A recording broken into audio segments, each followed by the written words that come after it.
Greetings, successful traders. Today, I want to touch upon different topics, but all under the same chart. Shorting, the art of shorting, the difference between stubbornness and resilience. And I'm going to use Apple today because I've been bearish on Apple for a bit now. And I want to show you this type of formation. And this is my absolute favorite topping formation. Every time I see this, I salivate because I know it's money in the bank. If you do it well, there's no free lunch. There's never, well, most of the time you have to work for your trades. And that's what I want to show you. And I want to show exactly what is the difference between being stubborn, which is going to crush you in the market, versus being resilient, which is how you're going to make your money. And I purposefully hidden the present because I want to show you, because most influencers will show you only chart after the fact. It's super easy to trade in this manner. But I want to go through how really things happen live in real life when you don't know the future and you don't know if either your pattern or your indicators are going to work out, because I mean, it's nothing is 1% foolproof. So it's always about deciding what your risk is, if you're finding a good entry. And so when we were already in that, I mean, it's hard to argue against the fact that this is a triangle. Okay? When you have all these waves that are overlapping each other and you can draw a triangle, well, chances is there is a triangle somewhere. The harder part is to figure out two things. When is it going to end? And the real direction, because even triangles like this sometime will break on the upside. So like I said, there's no free lunch. There's always going to be a risk that you have to manage. And this is what I'm going to show you here. So you already have to have a bias here, which is short side because of this. It's a topping process. We're very extended in the wave. If I could, the weekly. I mean, so we're not here. We're not here. We're at the upper end of a rally. Let's go back to the 4 hour that I was using, because this is what I'm typically use as a 4 hour to figure out change in trends. Okay, let's go back here. So we're on that day. What do I do today? So, okay, for me, this is time. Okay, I got to try a short here.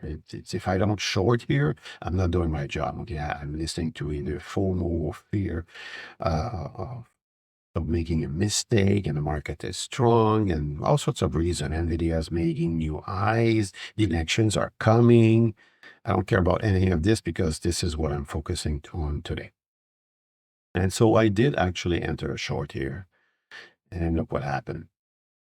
So I think I'm golden. This is going all the way down. And because when you have a triangle like this, there's two targets that you have to focus on. And the first one is super easy, is once you are in a triangle, the absolute bare minimum retracement will be the bottom or the beginning of that triangle. So that's a given. Okay.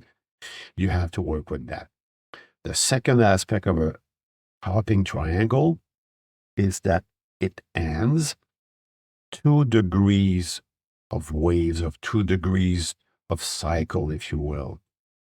So what I mean by this is an ending triangle like this after a large bull run not only ends this leg up, but it will end at least a minimum of 2 degrees of leg up. So that means not only is it retracing this one here, but it is retracing at least this one. So then your second level target would be, so that would be, because the high is here, but the end of the formation is here because it's a triangle. So I will pick this one to be more conservative. And 0.618 happens to be exactly this. So that would be my second target, which to me would be reasonable. Can we do more than that? We could, but then we're starting to look at more at outliers. That would be icing on the cake. So let's work with first this and then second this. That's what I would be working with. That's target. Let's go back to the 4 hour and let's go live. Let's go live with this live in the sense that I'm not cheating. I don't know what's going on. I don't know the future. This was not already drawn when I took this. This is where we're going to be now. And what happened here? That was election coming. Not only coming, but already happened, I think. We're here. And so what I did is I didn't want to take any chance because it's easy to, when you deal with triangles, it's very easy to be too early. And it happens often, most of the time, actually. And so I actually took my profit when it went back up on this bar here. I didn't want to risk further. And so when that happened, I actually drew a box like this. That box, I drew it when I got out. So I said, okay, I had to reevaluate my scenario here. And that is a good sign of being stubborn versus being resilient. So I was not stubborn into, I'm right, this is going down here, minimum, it's going to happen by the end of the week. And no, I don't know that. So I had a profit. I'm early. Trump is elected. The market is making new high. I'm not going to risk that. So I'm going to say, okay, I'm just too early. And I'm going to wait and see what's going on. So I drew that box because then I knew that since there was not enough follow through, does the end of a triangle, it's unequivocal. Okay, you will know. This would have had to continue, I guess. And you'll see. I mean, this is really live, so I'm not cheating here. I'm telling you that that pattern, that up wave, if it's the top of the triangle, because I've redrawn it, sorry, A, B, C, D, and that's going to be the E wave. So that's what I drew. Now I can readjust it a little bit. And I was allowing price to retrace back up all the way to here, even until we break back down, it's still possible. I don't know, but I'm certainly today I'm looking to short Apple again. So being stubborn is holding up here and thinking that you have to be right. You're going to be right. The market is wrong. It's rising, but the market is wrong. So I never do that. The market is rising. The market is rising, and I'm short. So I'm wrong, not the market. It's that, for me, it really is that simple. So resilience is you have an idea. The chances of you being right is high from your experience, from your back testing, whatever the reason is. You are extremely confident in what you're doing. But the timing can very easily, and you have to assume that your timing is always, you have to assume it's always going to be off. Because if you don't do that, you're going to trade recklessly. You're going to trade not being resilient, but being stubborn. And if this is your mindset, then the market will teach you that stubbornness is the worst character traits that you can have as a trader. So you have to shift from being stubborn and hard-headed to be able to get out and start over, get out and start over, get out and start over. And that's how you nail big trades that pay off big by taking small win, small loss, small win, small loss until you hit the nail on the head. And the nail on the head is about to happen at any moment right now on Apple. Because just because it wasn't right the first time doesn't mean I'm wrong. I'm wrong for today, but still made money on that one. And actually, I did reshort it because the rally was breaking down. So I actually did reshorted it somewhere here. And when I saw there was I took it out right away. It was a very small loss. said, okay, can I wait and reevaluate my thesis here?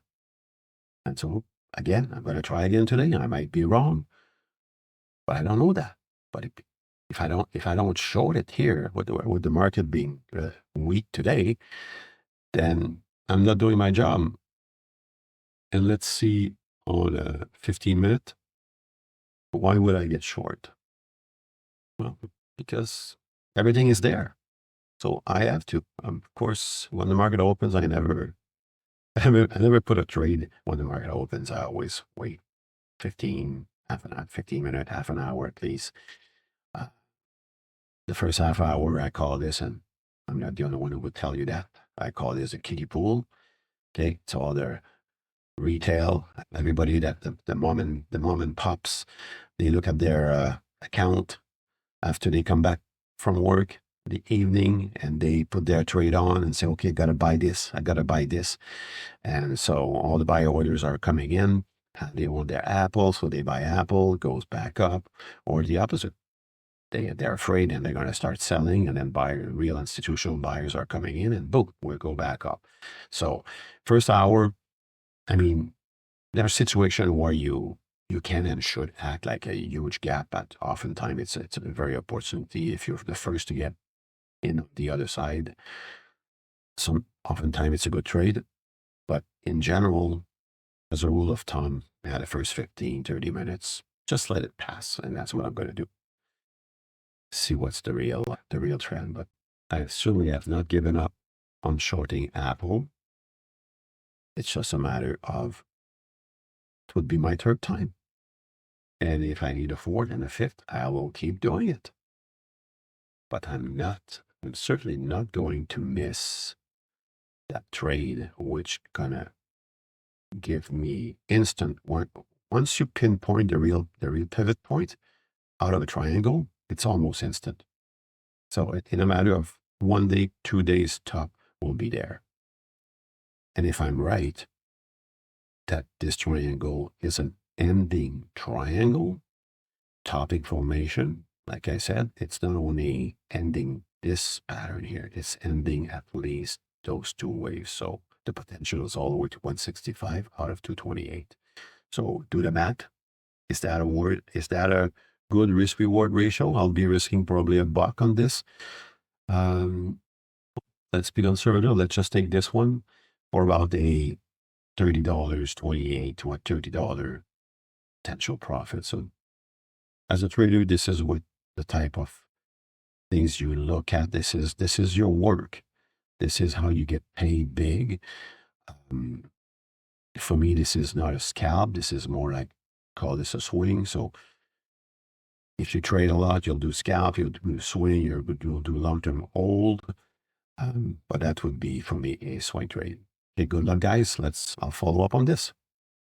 And the last thing I want to touch upon is, I can hear the question, and it's a totally legitimate question, is, yeah, but if you're bearish and you were short here, why didn't you just keep it? Because you know, or you think it's going here, so why bother?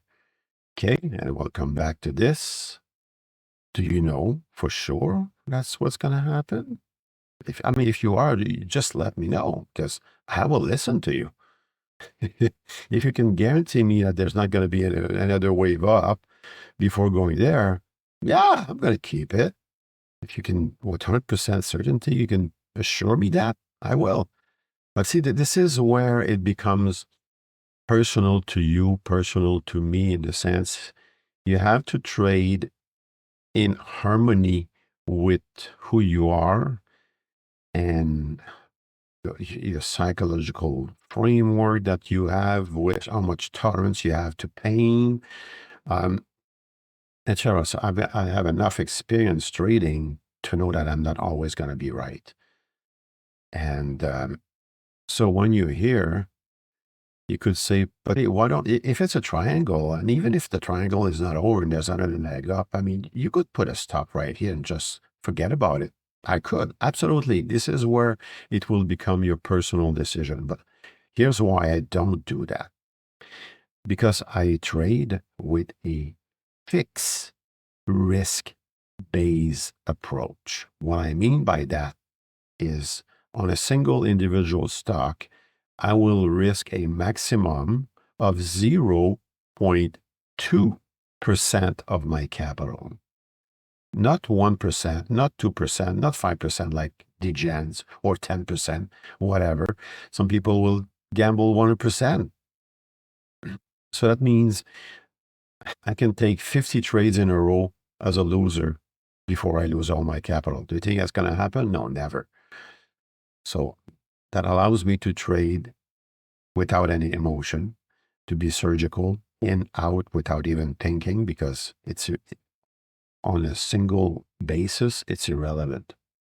It becomes relevant if I nail this or this. And since I trade with a risk base, the smaller my stop is, the more money I can put at play on any one situation.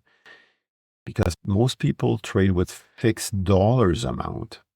They always buy 1,000, 5,000, 10,000, whatever your capital is, $10,000 worth of Apple at a time. I never look at this. I look at the amount of risk I take based on my stop. So I need to balance both. I don't want to put a stop here because then my position is too small and it's not worth my work, my time. But also, if I short here, I can't put a stop here. That's insane also, and use a larger portion of my capital to trade, then I'm going to be stressed out because it's, even if it's 0.2%, the chances of me being wrong and this time the perfect entry is too high. So in this case, I need to put my stop here because if I'm right, market cannot go higher than this again. So you could say, well, why didn't you just keep that stop there? Because I've got profits here. Okay, I want to be paid. The market needs to pay me for my work. So because of everything I said previously, then I'm just going to take my profit and see what's going on. And if I kept my profit here, I would still be in the trade. But we're talking weeks here, 2 weeks of wondering if you're right or wrong. So I'd rather free my capital, because there might be other opportunities somewhere else while this trade mature to the point where it's time again to short it. So that is why I work the way I work, is I need to balance the size of my stop so that I have enough capital at work to make it worthwhile when I'm right. But if you trade on a dollar basis, yeah, of course, it doesn't, if you just want to put $10,000 or short on Apple, that's it, then yeah, you can just put your stop there if it's an ending triangle. And that's the other reason. Oh, yeah, I was going to forget that. That's the other reason why I'm not, because you're always you're assuming that you're going to be right. And while you plan on being right, you have to also plan, what if you're wrong? So if you don't trade on a risk basis, if this is not 0.2% of your capital, but then it becomes 2, 3, 4, 5% of your capital when you're wrong, then you're going to get screwed. Okay, over time, I can guarantee that's not going to work. Anybody that trades beyond 1% risk per trade is going to have to live a stressful and hard life. Might not be hard, but it's going to be stressful. So if it's stressful, it's going to become hard anyway.